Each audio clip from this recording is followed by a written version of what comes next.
如果有一台许愿机摆在你的面前，你最想实现的愿望是什么？12岁的汤姆眼前最大的愿望就是长大，长大就可以坐过山车，还可以泡女神。在嘉年华上，还真让他碰到了这样一台机器，游戏机提示他可以许下一个愿望。小汤姆脱口而出 I wish I were big。许愿机立马弹出了一张卡片，你的愿望已被批准。第二天一觉醒来，奇怪的事情发生了，妈妈喊小汤姆起床，他应声起来，但是画面中却出现了一双成年男人的大脚，还有着茂密的腿毛。他走到卫生间准备洗漱，一照镜子吓傻了，自己变成了大人，一个成熟的男人。这里不得不感慨一下，年轻的汤叔是真的帅，愿望竟然成真了。汤姆一夜之间竟然长大了20岁，还长着茂盛的胸毛，散发着浓浓的男性荷尔蒙。汤姆觉得既兴奋又有点不知所措，他冲出家门，想要找到昨天那台许愿机，但是这里早已人去楼空，什么都没有了，怎么办？只能先回家。妈妈看一个陌生男子突然闯了进来，以为他是抢劫犯，大叫着让他离开。汤姆急着向妈妈解释一切来龙去脉，说我是汤姆呀，说着还把裤子脱下来给他看胎记来证明自己。但是一个正常人怎么可能会相信这么奇幻的事情？妈妈认为他绑架了自己的儿子，于是拿起刀质问他，你把我儿子藏哪里了？惊慌失措的汤姆逃出家门，没办法，只好来到学校找自己的好基友帮忙。起初好基友当然也不相信他，但是看到眼前这个人竟然知道专属于他和小汤姆2个人之间的暗号之后，就相信了他。还是小孩子接受新鲜事物的能力强啊。然后2人商量先去寻找那台许愿机。妈妈这边因为怀疑儿子被绑架就报了警，家里已经被警察和吃瓜群众围了个水泄不通，家暂时是回不去了。于是好基友偷偷给小汤姆拿来了他爸爸的衣服和私房钱，带着小汤姆踏上了寻找许愿机之旅。好基友是真爱呀！他们找了间旅馆，把小汤姆安顿好之后，基友就回家了。夜晚，小汤姆听到窗外的枪声，还有走廊里传来的奇怪的声响，感到十分害怕。第二天，汤姆和好基友就去有关机构想要一份参加嘉年华的商家名单，但是工作人员说要等6个星期才能拿到名单。为了打发时间，好基友提议汤姆可以先去找一份工作，基友陪他到一家玩具公司应聘。无巧不成书，汤姆最后真的得到了这份工作，在计算机部打杂，发的是周薪，所以很快小汤姆就拿到了人生中第1桶金。虽然只有$187，但是对于一个孩子来说已经是一笔天文数字了。他拿着这笔钱和好基友疯狂的嗨了一把，说到底还是一个孩子，因为吃的太多导致胃不舒服。他想到了假扮社区调查，给家里打去电话，问他们孩子肚子疼给吃什么药。汤姆就这样蹲在门口打着电话，弱小可怜又无助。他究竟要怎样才能在这个成人的世界里生存下来？未来充满了未知数。这一天，汤姆被一家大型玩具店吸引住了，这里简直是小孩子的天堂，当然也是汤姆的天堂。里面的大人都是带着小孩子来玩的，汤姆一个大男人忘我的沉浸在玩具的世界里，就显得格格不入。其他人看到都觉得他是个怪人，纷纷拉着自己的孩子远离他，但是他并不在意，还是玩得不亦乐乎。正在汤姆玩得嗨的时候，公司老总看到了他，老总被他的天真和对玩具的热情所吸引，汤姆对玩具的独特见解也让老总对这个年轻人另眼相看。2人说着说着，小汤姆在地上发现了一个互动钢琴，于是毫不在意周围人的目光，开心的在上面跳了起来。老总也被他感染，开心的像个200多斤的孩子般跳着笑着。2人的默契配合让老总十分欣赏这个大男孩，仿佛在他身上看到了自己年轻时候的影子。之后汤姆一跃成为了公司副总裁，还拥有了一个大办公室，一个专属秘书。他赶紧带基友来参观自己的办公室。What did it make you do for all this? Well, I play with all of this stuff, and then I go in and I tell them what I think. And they pay you for that?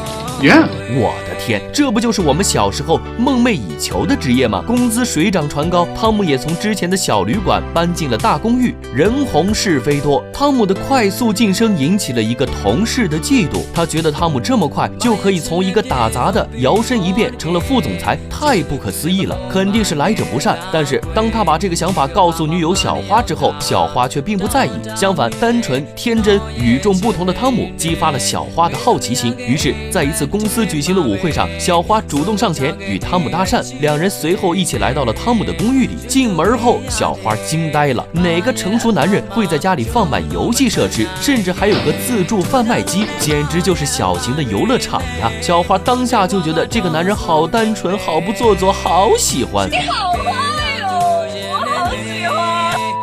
虽然小花不停地暗示汤姆，但是他哪里懂得那些潜台词，一心只想着玩，还邀请小花一起蹦床。小花虽然嘴上说的不要，但是身体却很诚实。随后两人开心的一起蹦床，一起下飞行棋。睡觉的时间到了，小花摆好了姿势等他，汤姆心领神会的一笑，然后直接一个加速跳上了上铺，可把小花看懵了，这是什么操作？然后在心里默默的安慰自己，这应该就是传说中的好男人吧。不过后来随着两人慢慢相处和老总的一番点醒，汤姆终于突然开窍了，他明白了小花的心意。小花也发现自己爱上了这个单纯的大男孩，就和男友分了手。男友问小花 What is so special about baskets? 小花十分讽刺的来了一句 He's a grown-up。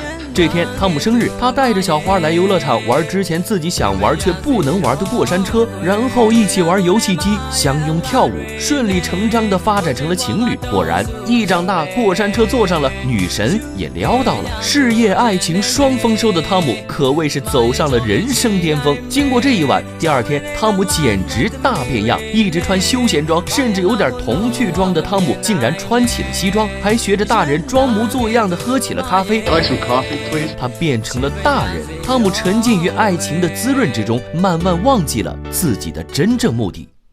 汤姆越来越像一个大人，每天忙着处理公务、谈恋爱，完全沉浸于这场角色扮演中，而冷落了他的好基友。这一天，好基友终于收到了那份嘉年华的商家名单，他兴奋地打电话给汤姆，想要告诉他这个好消息。但是汤姆不是在开会，就是在忙着干其他的事，根本没有时间接他的电话。于是好基友就来到汤姆的公司找他。此时汤姆被工作缠身，正在打一个非常重要的电话，他让好基友不要打扰他，他现在很忙。于是好基友生气地说 Who the fuck do you think you are? 小汤姆反驳他说 You don't get it, do you? This is important. 这让好基友更生气，他说 I'm your best friend.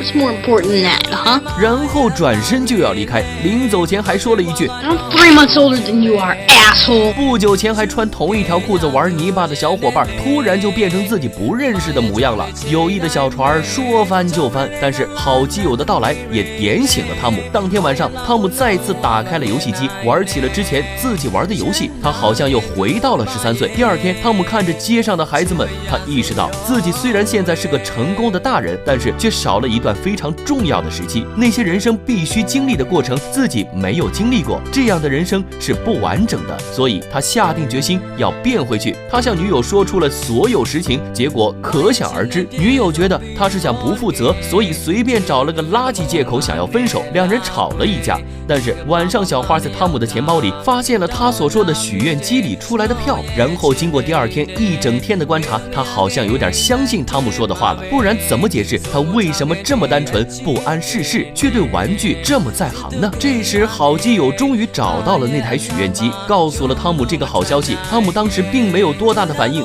开会时，汤姆看着台下恶意挑刺儿的同事们，觉得成人的世界其实没有那么好。他突然很想回到13岁，于是没等会开完就离开公司，直奔许愿机。没错，就是他。汤姆投下了硬币，许下让自己变回小孩的愿望。小花也赶到了这里，她看到了那台许愿机，也终于相信了汤姆并没有骗她。一位13岁的小孩子并不明白什么是责任，他只知道自己这一刻想回家，于是就这么做了。虽然对于小花来说很残忍，但是她也很快释然，最终决定放手，送小汤姆回家。最后，小花看着汤姆离开的深夜，逐渐变成了一个13岁的孩子。